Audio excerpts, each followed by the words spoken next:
बिस्मिल्लाहिर्रहमानिर्रहीम अस्सलाम वालेकुम। फरहान असम अनफिल्टर्ड के साथ मैं आपको एक बार फिर बरतानिया से खुश आमदीद कहता हूँ। आज मई की 5 तारीख है और तीसरा महीना शुरू हो गया है। ईरान, इसराइल और अमेरिका जंग का, इसको तनाज़ा तो नहीं कहना चाहिए, जंग कहना चाहिए। और इस जंग के अंदर जैसा कि आपको मालूम है अब तक इसराइल का करीबन 35 अरब डॉलर खर्च हो चुका है। अमेरिका कहता है कि जनाब मेरे 25 अरब डॉलर इसमें लगे हैं, जबकि ये पेंटागन का कहना है, जबकि यूएस कांग्रेस ये समझती है कि इस पे 630 बिलियन से लेके 1 ट्रिलियन डॉलर तक की टोटल कॉस्ट आएगी। इसमें जो इकॉनमी को नुकसान हो रहा है अमेरिका की या दीगर जो भी इससे रिलेटेड मामलात हैं, उसमें तकरीबन ये 630 अरब से लेकर 1 ट्रिलियन अरब तक का इसका ओवरऑल लॉस होगा इकॉनमी को। जो ऑयल की प्राइस है, जब ये तनाज़ा यानी जंग शुरू हुई थी उस वक्त ये 73 डॉलर फी बैरल थी, जो इस वक्त आज के दिन मैंने चेक किया तो जो ब्रेंट की प्राइस चल रही है वो 113 से 114 यूएस डॉलर्स है पर बैरल। और इम्कान जाहिर किया जा रहा है कि अगर ये तनाज़ा यूं ही बढ़ता रहा तो ये कीमत 190 डॉलर फी बैरल तक पहुंच जाएगी। अब क्या ऐसी वजह है कि अमेरिका ने हमला किया ईरान के ऊपर? वजह जो बज़ाहिर नज़र आई कि वो पहला स्टेटमेंट जो प्रेसिडेंट ट्रंप की तरफ से आई वो ये थी कि इसराइल ने चूँकि हमला कर दिया था, लिहाजा हमने भी ईरान पर हमला कर दिया। अगर आप तारीख उठाकर देखें तो यूनाइटेड नेशन में अब तक तकरीबन 88 दफ़ा अमेरिका ने अपना वीटो का राइट इस्तेमाल किया है। ये चंद ममालिक जो हैं जिन्होंने मैं समझता हूँ कि नाजायज़ ये राइट है उनके पास वीटो का, जिस करारदाद को दिल चाहे वीटो कर छोड़ते हैं। 88 बार यानी कि 88 टाइम्स 1970 से लेकर अब तक अमेरिका यूनाइटेड नेशन के और यूनाइटेड नेशन सिक्योरिटी काउंसिल में जो करारदादें हैं उनको वीटो कर चुका है। और इसमें कम से कम मेरी कैलकुलेशन का ठीक है तो 56 टाइम यानी कि 56 बार इसराइल के खिलाफ करारदाद को वीटो किया गया है। उसमें मज़म्मती करारदादें भी शामिल हैं, उसमें जो सेटलर्स कब्जा किए जा रहे हैं आगे से आगे फ़लस्तीनी इलाकों के ऊपर वो भी शामिल है। जो तबाही और बर्बादी इसराइल कर रहा है गज़ा और दीगर इलाकों में वो भी शामिल हैं। क्या ऐसी वजह है कि अमेरिका इसराइल की मोहब्बत में इस हद तक गिरफ्तार है कि हर उसके गलत कदम के ऊपर भी उसको सपोर्ट करता है? वो जंग में कूदा है तो जनाब अमेरिका भी उसके पीछे आ गया, बेशक उसको तकरीबन 1 ट्रिलियन डॉलर तक कॉस्ट इसकी पड़ेगी। और जो भी इसराइल इकदाम करता है अमेरिका आंखें बंद करके उसकी सपोर्ट करता है। ऐसी क्या वजह है? आज के इस प्रोग्राम में हम इस वजह को जानने की कोशिश करेंगे। जब मैंने इस पर डिटेल रिसर्च की तो 3 बातें मेरे सामने आई। लेकिन इससे पहले कि मैं 3 पॉइंट्स की तरफ जाऊँ, मैं आपसे गुजारिश करना चाहूँगा। पहली बात तो ये कि प्रोग्राम को मुकम्मल ज़रूर देखिएगा। मुझे मालूम है आजकल अटेंशन स्पैन 30 सेकंड है लोगों का, उससे आगे वो बात ना देखना चाहते हैं ना सुनना चाहते हैं। लेकिन अगर आप एक अच्छा रिसर्च बेस्ड प्रोग्राम सुनना चाहते हैं तो प्लीज़ ज़रूर मेरे चैनल को सब्सक्राइब कीजिए और मेरे इस प्रोग्राम को ज़रूर शेयर कीजिएगा। सो जनाब 3 पॉइंट्स क्या हैं? सबसे पहले वो कहा जाता है जी कि अमेरिका जो है उस रीजन के अंदर उसकी जो भी मफादात हैं उनके तहफ़्फ़ुज़ के लिए इसराइल बड़ा ज़रूरी है। मैं इस थ्योरी से मुत्तफ़िक़ नहीं हूँ। मिडल ईस्ट के अंदर अमेरिका को कोई थ्रेट नहीं है। तमाम मिडल ईस्ट के ममालिक के अंदर अमेरिका अपने फौजी अड्डे कर बैठा हुआ है, लिहाजा इसराइल उसका साथ दे या ना दे कोई ऐसे मुफादात नहीं जिसके निगरानी के लिए इसराइल का होना बड़ा ज़रूरी है। सो ये जो एक ओवरऑल बात कही जाती है पूरी दुनिया के अंदर, मैं समझता हूँ कि इसमें कोई सदाकत नहीं है और ना ही एज सच कोई अमेरिका को इसका फ़ायदा है। एक महदूद हद तक शायद मुस्तकबिल में हो जाए, लेकिन अभी तो हर मुस्लिम कंट्री जो है मिडल ईस्ट की वो उनके आगे सरबसजूद है जनाब ट्रंप साहब के आगे, और वो खुदा न खास्ता ये समझते हैं कि ट्रंप उनका खुदा है और उसी की वजह से उनको ताकत मिली हुई है, जिसकी वजह से वो ट्रंप को खुश करने के लिए कभी तो सैकड़ों मिलियन डॉलर के तैयारे इनको गिफ्ट करते हैं और कभी दुनिया के महंगे तरीन तोहफ़े उनके ज़र किए जाते हैं। हत्ता कि अमेरिका का वो असला जो दुनिया में कोई ख़रीदने को तैयार नहीं होता वो सऊदी अरब समेत दीगर ममालिक ख़रीद लेते हैं, जिसे कभी उन्होंने इस्तेमाल भी नहीं करना, वो कचरे की तरह पड़ा रहता है। और उसको फिर मेनटेन करने के लिए या उसको साफ़ सफाई रखने के लिए भी उनको पाकिस्तानी फ़ौज चाहिए, सऊदी अरब में खुसन। सो क्या वजह है कि इसराइल के पीछे इतना अंधाधुन जो है इश्क में गिरफ्तार है अमेरिका? इसकी जो 3 वजूहात मुझे नज़र आई। सबसे पहली वजह है जनाब पैसा। जी पैसा बोलता है, सिर्फ पाकिस्तानी सियासत नहीं बल्कि अमेरिकी सियासत में भी पैसे का बड़ा अमल दखल है। मज़े की बात यह है कि अमेरिका में ये पैसा यानी कि रिश्वत देना, इसको एक कानूनी शक्ल दी गई है जिसे लॉबिंग का नाम दिया जाता है। लेकिन इंटरेस्टिंग बात यह है कि इसराइल डायरेक्टली ये पैसा अमेरिका में नहीं बांट सकता, लिहाजा वहाँ पर जो मकामी तंजीमें हैं वो ये इसराइल के बिहाफ पर ये काम करती हैं। और सबसे बड़ी जो तंजीम वहाँ पर है जैसा कि आपको मालूम है प्रो इसराइल वहाँ पर ये है जनाब American Israel public affairs committee सबसे ज़्यादा पैसे ये बांटती है और it is very very powerful pro Israel committee जो है। इसमें अब तक जो मुझे फिगर्स मिल सकी हैं 1990 से लेके अब तक, ये सिर्फ वो फिगर्स हैं जो पब्लिक डोमेन में हैं। 106 मिलियन डॉलर मुख्तलिफ सेनेटर्स के अंदर, सियासतदानों के अंदर बांटे गए हैं। और इंटरेस्टिंग बात यह है वो स्लीपी जो हम जिसे कहते थे गुज़श्ता प्रेसिडेंट अमेरिका के, वो सबसे ज़्यादा बड़े बेनिफिशरी हैं। सबसे ज़्यादा ये नाम नेहाद, जिस मैं तो रिश्वत ही कहूँगा इसे, लेकिन ये लॉबिंग की फ़ी जो है ये उन्होंने वसूल की है, जो कि 4.226 मिलियन डॉलर्स है जो उन्हें दी गई है।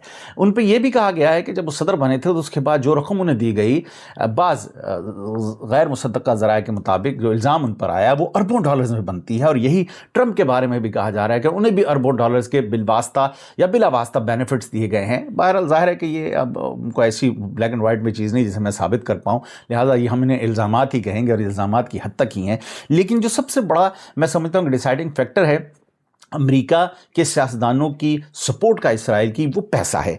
जो बाइडन, जैसे मैं बता चुका हूँ, 4.2 मिलियन डॉलर, रॉबर्ट मेंडेज ने 2.5 मिलियन डॉलर लिए, कैमेला हैरिस जो वाइस प्रेसिडेंट थी 2.3 मिलियन डॉलर्स, और मिच मैकोनेल ने नियरली 2 मिलियन डॉलर्स वसूल किए। ये एक तवील लिस्ट है, ये 4 लोग नहीं हैं, इसमें सैकड़ों लोग शामिल हैं। और जैसा कि मैं आपको कह चुका हूँ, इन्होंने अनाउंस किया था AIPAC, जो कि American Israel public affairs committee है, जो 2024 के इलेक्शंस हुए अमेरिका में, तो उन्होंने कहा जी कि हमारा बजट जो है, जो लॉबिंग का है, वो 100 मिलियन डॉलर है। ये अनाउंस बजट है, ये ऑन पेपर है, सबको पता है इस बारे में। अब मज़े की बात ये है कि 2 बड़ी मेजर पार्टियां, रिपब्लिकन और डेमोक्रेट अमेरिका के अंदर, और इसराइल दोनों को नवाज रहा है खुले हाथों से।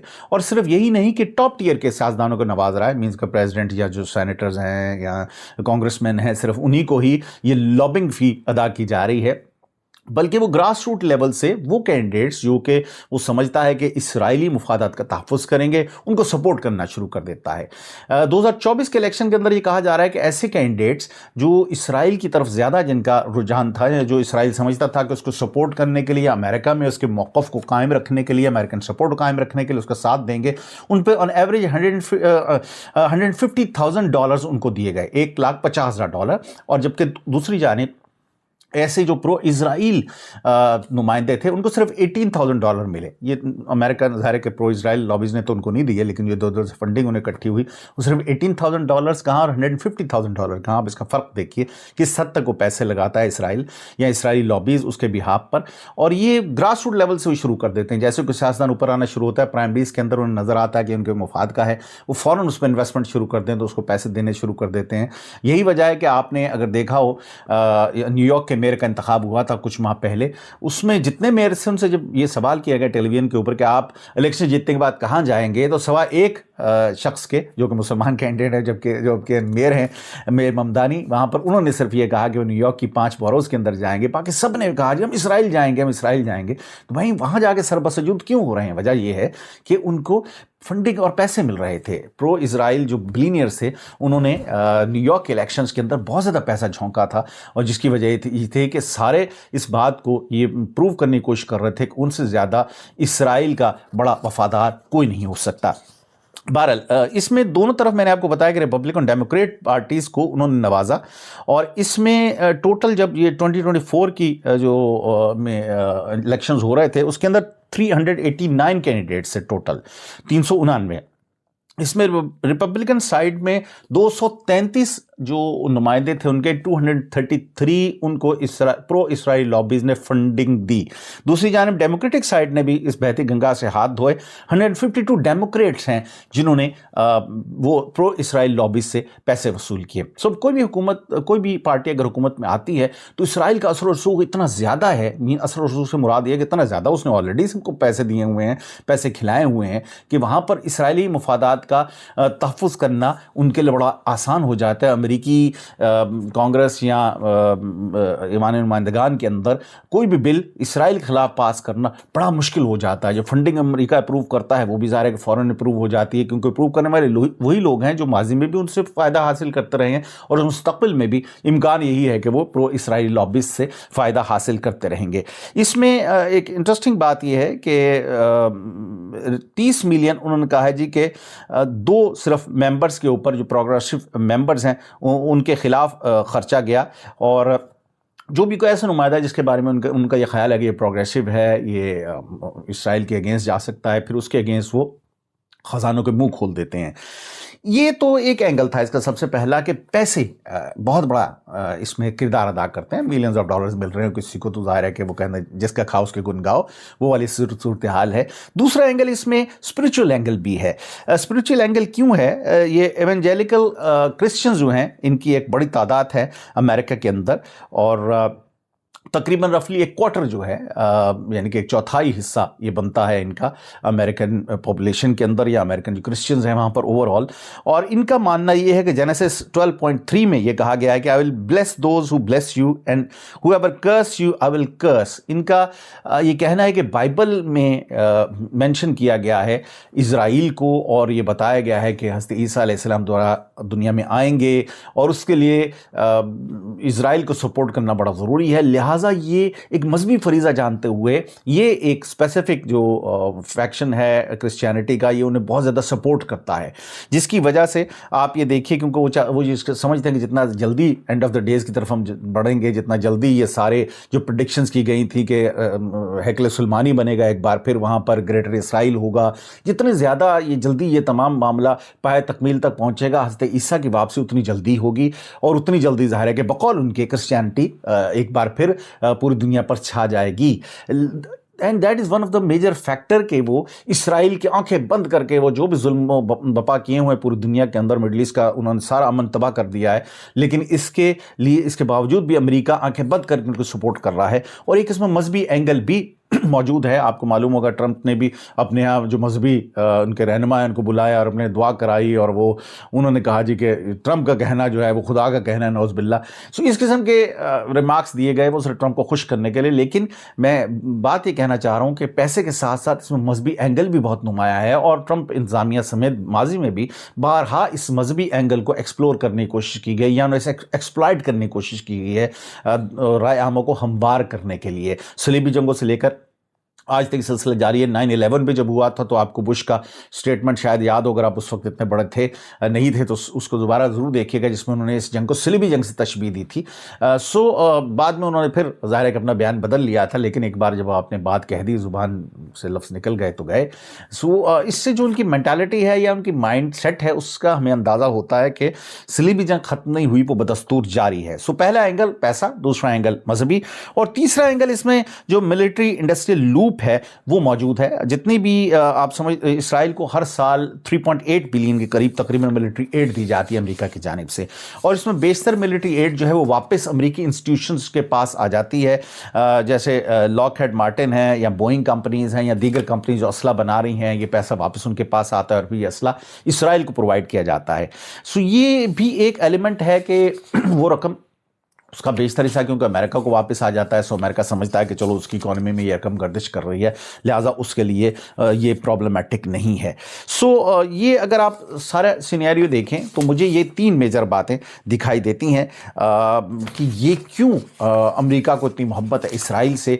जब तक ये 3 एलिमेंट्स मौजूद हैं, मैं समझता हूँ कि इसराइल की अंधी तकलीद जो है वो अमेरिका करता रहेगा या उसकी अंधी सपोर्ट करता रहेगा। अरब ममालिक जिनका पैसा बहुत ज़्यादा है, बिलियंस और बाज़ ट्रिलियंस खरीदते हैं, लेकिन लॉबिंग के मामले में मैं समझ रहा हूँ कि वो सिर्फ अपने ज़ाती मफाद का तहफ़्फ़ुज़ करते हैं। रॉयल फैमिली सऊदी अरब की शायद वो अपने लिए लॉबिंग करवाती हो, इस तरह से मिडल ईस्ट में भी चले जाएँ, जो रॉयल फैमिलीज़ हैं जो वहाँ कंट्रोल संभाल रही हैं वो अपने लिए करते हैं। लेकिन मजमूई तौर पर एक लॉबिंग करना, क्योंकि $300-400 मिलियन का अगर आप जहाज़ गिफ्ट कर रहे हैं उसकी बजाय इतनी रकम आप लगा दें तो आप पूरे ऐवान को जो है वो एक तरह से लॉबिंग फर्म्स हायर करके आप उन तक पैसे पहुँचा सकते हैं और अपनी सपोर्ट गेन कर सकते हैं।